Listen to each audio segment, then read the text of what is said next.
Amigos, buenos días, buenas tardes, buenas noches, donde quiera que seamos sintonizados. Esto es Explorador TV, una propuesta informativa que nace desde el sur del país, desde el sur del Ecuador, desde Loja exactamente. El objetivo, conversar sobre diferentes asuntos que tienen que ver con la vida de nuestra ciudad y provincia. Más adelante se conversará sobre asuntos y temas de nivel nacional e internacional, es decir, abiertos a una información nueva, diferente, tratada con objetividad.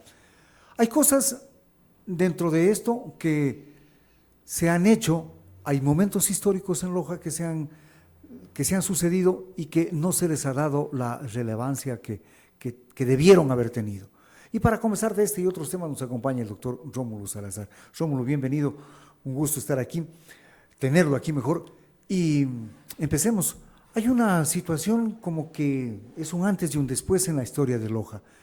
Esto del paro de Loja. ¿Podemos hablar algo de él? Sí, claro, cómo no. Sí, en efecto, se ha ignorado muchísimo, yo diría demasiado, se ha permitido que se ignore la significación, el hecho del paro de Loja del año 70 y su significación. 55 años atrás. Es decir, 55 años atrás. Uh-huh. ¿Sí? Y realmente llama la atención que las generaciones que se han dado desde entonces para acá, en ninguno de los niveles de orden institucional, cultural, político, se haya tratado de rescatar. Como que se ha ido difuminando en el tiempo, ¿no? Y se ha ido perdiendo. Se ha ido ignorándolo como para que se pierda en el tiempo. Ajá. Y eso es lo que me parece necesario, rescatarlo, y eventos como este me permito yo saludarlos, felicitar, que se promueva, se proponga y se promueva que la gente que sepa, conozca de algo relacionado con el presente y futuro y historia de Loja, pues se ocupe, hable de eso, ¿no? se converse, se intercambie opiniones para rescatar la historia de Loja, rescatar el pasado y poder mirar mejor el presente y entender este presente y proyectarnos al futuro. De lo contrario, me parece que justamente el hecho de ignorar cosas como la que estamos mencionando desde este hecho, que es el paro de Loja, es lo que nos viene, como diría yo, amputando las manos, ¿no? Cortándonos la capacidad de pensar, de entender lo que está ocurriendo y lo que hay que hacer. Porque hay una confusión este rato, hay una anomia completa a dónde vamos. Y no se plantean las agrupaciones llamadas a hacerlo institucionalmente y políticamente, partidariamente, no lo entienden, no lo ven. Ahora, entendamos un poco conversemos un poco sobre los antecedentes del paro. Era la década del 60. 70, en el año 70 fue. En el año 70. Sí. El 28 de abril del año 70. Se iniciaba la década del 70, pero el paro fue promovido por gente que venía trabajándolo o promoviéndolo mucho algún tiempo atrás. Sí. Pero en esa década del 60, ¿qué pasó para que se piensen en paros provinciales? Bueno, en la década del 60 se acentuó y se empezó a cosechar también los resultados de una política de aislamiento de Loja, de una ausencia de línea política en el ámbito de la producción, sin la cual pues no hay cómo tener esperanzas ni asumir ilusiones respecto de que pueden mejorar un territorio, una sociedad, ¿no? Ocurre que en el 60 se dieron acontecimientos como, por ejemplo, la sequía, ¿no? Eso permitió que se vaya mucha gente de Loja afuera, eso. ¿no? Entonces, se fue mucha gente de Loja porque ya se pesaba, y era eso también consecuencia del peso que tenían las relaciones de orden económico en cuanto a la propiedad de la tierra en Loja. Habían latifundios. Habían los latifundios. Y entonces los latifundios se habían sostenido y mantenido a los campesinos en una condición de pobreza extrema, en donde el campesino lo que podía hacer era que se le reconozca el derecho a permanecer en un determinado sitio muy pequeño, en un área muy pequeña. Se le permitía vivir, básicamente. Que ahí viva, para que ahí siembre sus lechugas, siembre sus platanitos, y etcétera, etcétera, y viva de una subsistencia completamente precaria a partir de esa circunstancia. Se le permitía alimentarse para poder seguir viviendo, no para acumular nada. Eso. Y el derecho a estar en ese pedazo de tierra lo pagaba trabajando la mayor parte de la semana para el patrón, y lo hacía gratis. Esas eran las relaciones de producción que había en el campo. Esa era la relación de trabajo. Década de 1960. Sí, era una semi-esclavitud, porque no había la circulación de dinero fundamentalmente. Incluso cuando el campesino, en razón de cuestiones de orden religioso, por ejemplo, era designado prioste, ¿no? Tenía que hacer aportes, tenía que entregar dineros a la curia, ¿no?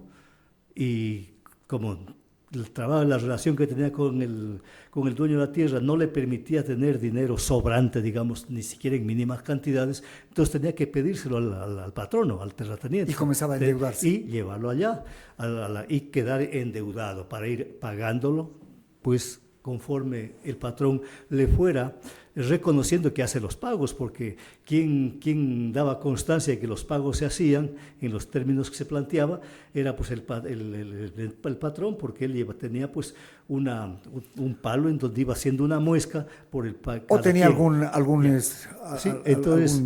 papel para escribir. A veces el patrón recibía el dinero, pero se olvidaba de es como no haber pagado. Exacto, no había cobrado. Pero bueno, esas eran las condiciones. Las relaciones de producción. Sí. Pero el paro de Loja del que estamos hablando comienza a gestarse en un momento en que también en esa década, a finales del 60, se eliminan los exámenes de ingreso a la universidad y se da paso al ingreso de jóvenes que venían a lo mejor con otras ideas, ¿no? Sí, yo diría que en esa época también hay que contar que en el año 64, ¿no? Como consecuencia de estas relaciones completamente injustas entre el propietario y el no propietario, también el movimiento campesino tuvo expresiones aisladas, ¿no?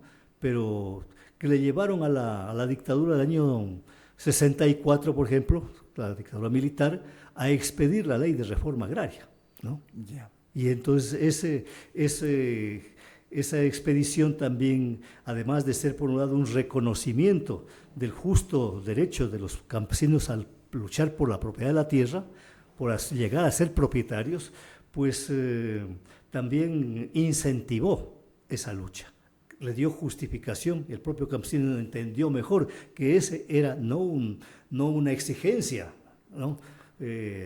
Arbitraria de él, sino que era un derecho, porque ya lo vio repercutido en la ley. Reforma agraria que también se implementa en la década de los 60, 64. Sí, ya. Porque cuando viene la dictadura del año 72, por ejemplo, con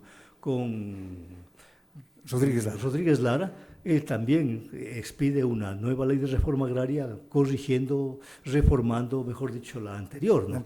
Entonces seguía siendo un problema el de la tierra.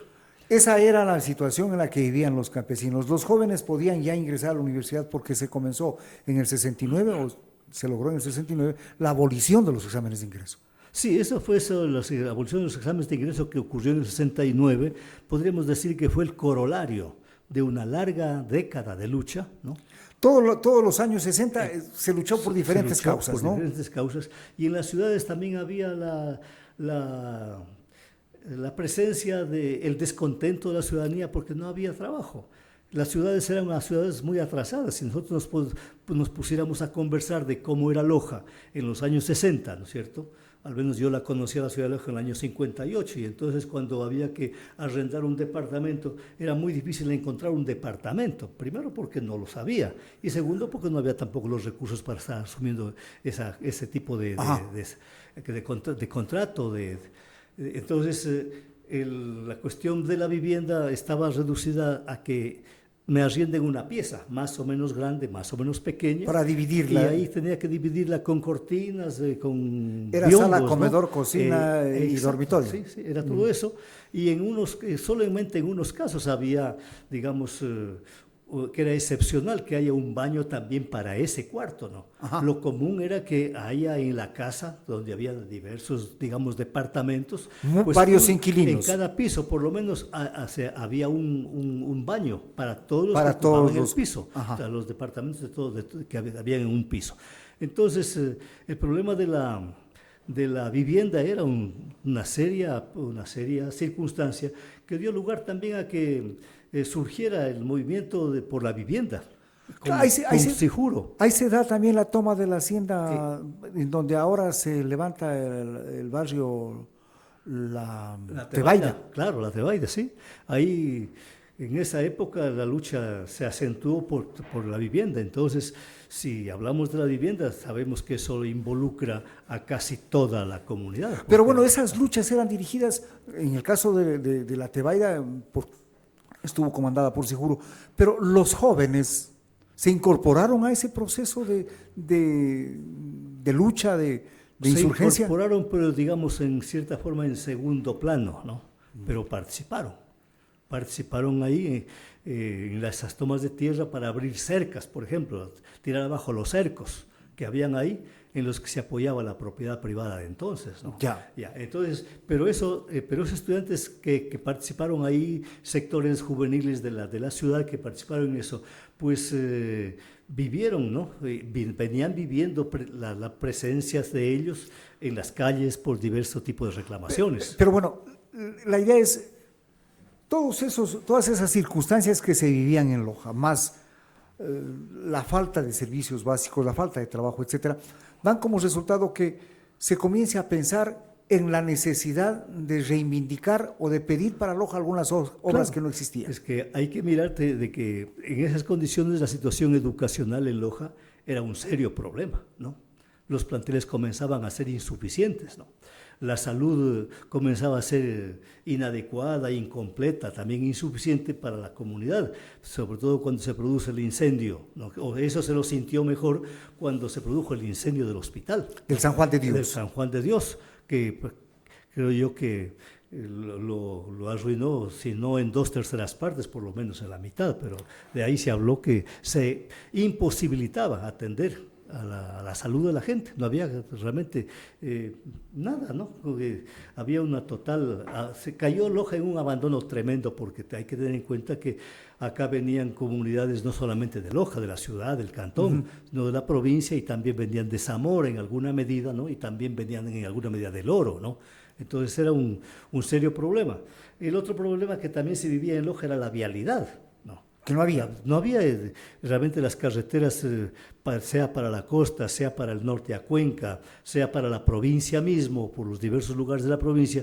Era realmente un riesgo viajar, ¿no? Los camiones, los carros, mejor dicho, en los que se podía viajar, que eran los mixtos, que entonces se hablaba, pues corrían los riesgos de que los derrumbos a cada rato los detengan. Paralice el tráfico, ¿no? Claro. Entonces, era una época en la que estábamos en una situación de transición, diríamos, o teníamos que superar la época de transición entre la época de haber andado a mula, ¿no? De un lado para otro, para ahora hacerlo en carro. Entonces las vías de comunicación carrozables eran completamente estrechas, eran completamente peligrosas, ahí no se conocía el asfalto, en definitiva había que estarlas defendiendo, sea del agua, sea de la intemperie, ¿no? Y entonces era una situación crítica. La participación de la gente, la sociedad estaba sensible a eso, y en eso viene el problema de los exámenes de ingreso que se presentó como una reclamación de la juventud, porque había mucha discriminación para el ingreso a la universidad. Pero aquí nace una pregunta. Si bien se eliminan los exámenes de ingreso y los jóvenes pueden ingresar a la universidad, ¿cómo es que se da ese acercamiento de la universidad hacia estas situaciones de reivindicación que no eran de la universidad, sino que eran de la sociedad, de la población en su conjunto? Claro, la universidad como institución en esa época no podría haber intentado, por iniciativa propia en esos años, tomar iniciativas, mejor dicho, en ese sentido. Era más bien la iniciativa del movimiento estudiantil. No de la universidad como institución. No de la universidad como institución. Más bien, dentro de la universidad, todavía la universidad no se había liberado de los traumas de orden feudal, ¿no? En donde le veía la cara y el color de la tez a los jóvenes para, según eso, verlos mejor o mejor no verlos, ¿no? ¿Ya? Ayudarlos a ingresar a la universidad o dificultárselos y negárseles el derecho, ¿no? Esos casos habían y se habían venido repitiendo hasta el punto que ya pues se convirtió eso en un requerimiento que entiendo que también se lo sentía muchísimo en el resto del país, ¿no? Vino entonces la revuelta exigiendo la eliminación de los exámenes de ingreso. Hasta ahí estamos claros. Claro, pero sí. digo, ¿en qué momento el movimiento estudiantil entonces, no la universidad, sino el movimiento estudiantil universitario, abandona un poco las aulas o las reivindicaciones propias de las aulas universitarias y comienza a hablar de reivindicaciones de carácter social que van a beneficiar a toda la comunidad? Es que en la medida que el movimiento estudiantil iba asumiendo tareas, ¿no?, que se explicaban técnica y científicamente y políticamente, por ejemplo, en la cuestión de las banderas de la reforma universitaria, ¿no? Ya. En la medida que eso se lo iba entendiendo como teoría, ¿no?, junto a esa relación del estudiante con los sectores populares y el origen social popular de los estudiantes que iban incrementándose en los colegios, que ya se veía que se necesitaba incrementarlos porque apenas había unos cuatro colegios públicos en Loja, y unos 4 colegios confesionales, ¿no? Y claro, entonces, colegios en las cabeceras cantonales casi no había. Pero a partir de 67 sí comenzaron a ver porque se crearon los colegios técnicos. Exactamente, ¿no? Pero es a partir del 67. Pero eso ya es a fines, más o menos finalizando la década del 60, ¿no? Esos jóvenes todavía no podían entrar a la universidad porque estaban iniciando. Iniciándose, exactamente. ¿No? Entonces, pero ya eso implicaba que el número de estudiantes aumente en la provincia, que ya no sean solo estudiantes en la ciudad, implicaba una posibilidad de relacionarse mejor la juventud de la capital de la provincia con la juventud de la capital de los cantones, ¿no?, con el sector rural, y ese acercamiento se formaban los consejos estudiantiles a nivel de colegio. Por ejemplo, había el consejo estudiantil del colegio Paltas, ¿no?, había el consejo estudiantil del colegio Eloy Alfaro en Cariamanga, que me parece que era el normal también, ¿no? Sí. Así fue. Bueno, y así se iba ocurriendo con cada cabecera cantonal, se generaba una relación de la juventud.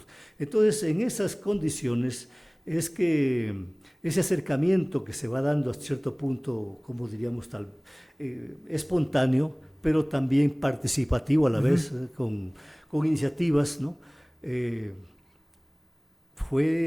llega a determinar que aquí en Loja y en el país también se plantea desde el año 66-67 la supresión de los exámenes de ingreso. Y en eso se movilizan los estudiantes movilizan los estudiantes universitarios de entonces, porque la FEUE capitalizó muy bien esa aspiración de los jóvenes. Pero, ¿no?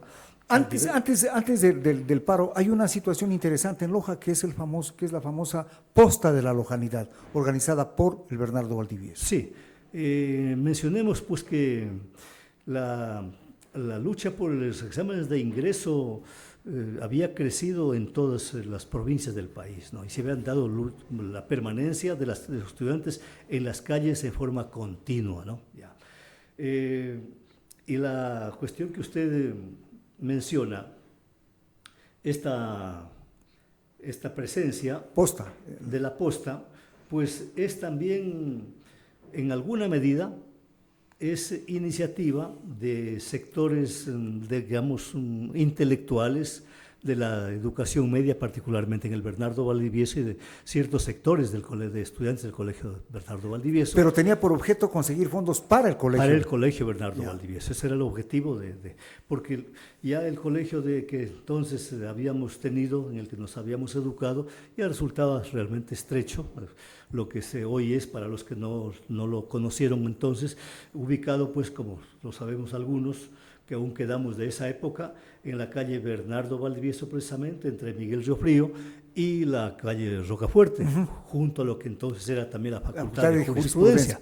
Bueno, entonces, pero ese local que iba desde la Bernardo Valdivieso hacia el fondo y llegaba a lo que hoy es la calle Olmedo. A la calle Olmedo, que en esa época daba en definitiva con el Colegio Las Marianas, pues ya resultaba insuficiente y se había planteado desde tiempo atrás la necesidad de un nuevo establecimiento. Existía el local allá arriba en donde actualmente existe, ahí donde se lo llegó a construir.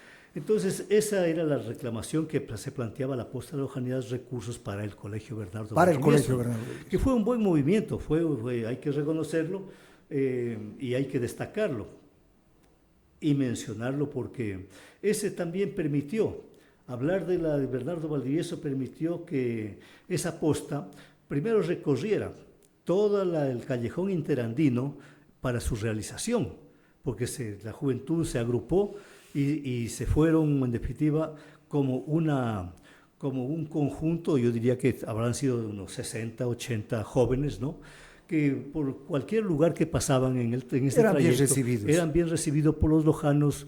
Se sabía que la posta se iba, cada radio que todavía había, que ya había en uno que otro lado, pues se hacía eco de esa circunstancia. Y comunicaba a los lugares por donde pasaba, ¿no? Entonces, la llegada en cada lado movilizaba a la gente. Llegaron a Quito, los recibió el presidente José María Velasco Ibarra, y ya les ofreció atender el requerimiento, ¿no? Que era exclusivamente para el Bernardo. Mientras tanto, acá se seguía hablando de las necesidades de Loja. Necesidades en general. Alguien dijo en esa época que podría haberse planteado que eso de la reclamación del Bernardo tenía el propósito de, en cierta forma, minimizar, distraer también a la ciudadanía lojana en ese problema y distraerlo, digo, de los otros problemas que estaban preocupando. Pero ventajosamente eso no llegó a ocurrir. Si es que algún objetivo hubo en ese sentido, no llegó a ocurrir, porque nos movilizamos con las banderas completas. Se preparó entonces el paro de Loja, la FEU estuvo a la cabeza de este asunto, y el 28 de marzo fuimos a la concentración que se convocó para declararlo.